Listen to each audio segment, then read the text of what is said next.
সকলোকে ধন্যবাদ আৰু নমস্কাৰ জনাইছোঁ। আপোনালোকক অনুৰোধ জনাইছোঁ, জুবিন আহিব এতিয়া।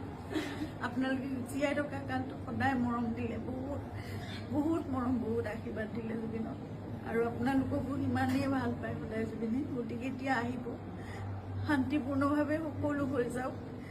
জুবিনৰ যি শেষ যাত্ৰা, সেয়া একো বিঘিনি নঘটাকে সকলো শান্তিপূৰ্ণভাৱে হওক।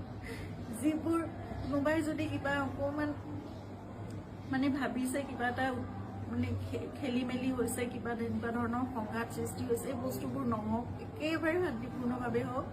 পুলিচ প্ৰশাসনে, এডমিনিষ্ট্ৰেশ্যনে আমাক বহুত সহায় কৰি আছে। জুবিন আহক ভালকৈ, সকলোৱে আমি চাম জুবিনক, শেষবাৰৰ বাবে চাম।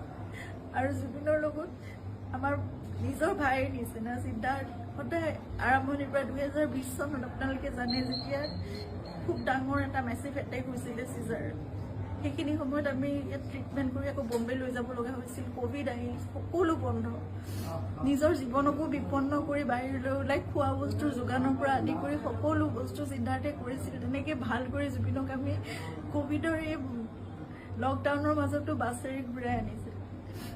সদায় জুবিন আমাৰ নিজৰ হৈ আছে, আৰু আমি কিবা এষাৰ কথা ক'লেও সিদ্ধাৰ্থৰ কথা জুবিনে কেতিয়াও তাৰ গাত টোপ এটা পৰিবলৈ নিদিয়ে। আজি তাক জুবিনৰ সেই যাত্ৰাত থাকিবলৈ দিয়ক। আপোনালোকে যি তাৰ বিষয়ে, তাৰ বিপক্ষে যদি কিবা ভাবিছে, সেই বস্তুবোৰ আপোনালোকে আপোনালোকৰ মনৰ পৰা উলিয়াই দিয়ক। সকলো থাকক একেলগে, আমাৰ পৰিয়ালটো একেলগে থাকক, আমাৰ নিজৰ মানুহবোৰ। কাৰণ মই জানো কাইলৈ মোক সিদ্ধাৰ্থৰ ছাপোৰ্ট লাগিব, সি মোৰ কাষত নাথাকিলে মই একো কৰিব নোৱাৰিম। জুবিনৰ বহুত আধৰুৱা কাম আছে, এইবোৰো আগবঢ়াই নিব লাগিব। এই ল'ৰাটোক আহিবলৈ দিয়ক। সি নহ'লে জীৱনলৈ তাৰ বহুত এটা বেলেগ ধৰণৰ কিবা থাকি যাব। এইটো বহুত মই মানে বুজাব পৰা নাই। আপোনালোকক সকলো অনুৰোধ কৰিছোঁ, তাৰ বিপক্ষে যি আপোনালোকে এজাহাৰ দিছে বা কি কৰিছে, সেই বস্তুবোৰ আপোনালোকে পৰিহাৰ কৰক, আৰু সকলো শান্তিপূৰ্ণভাৱে সকলো শেষ যাত্ৰাটো ভালকৈ হৈ যাবলৈ দিয়ক। সকলোকে অনুৰোধ জনাইছোঁ আপোনালোকে।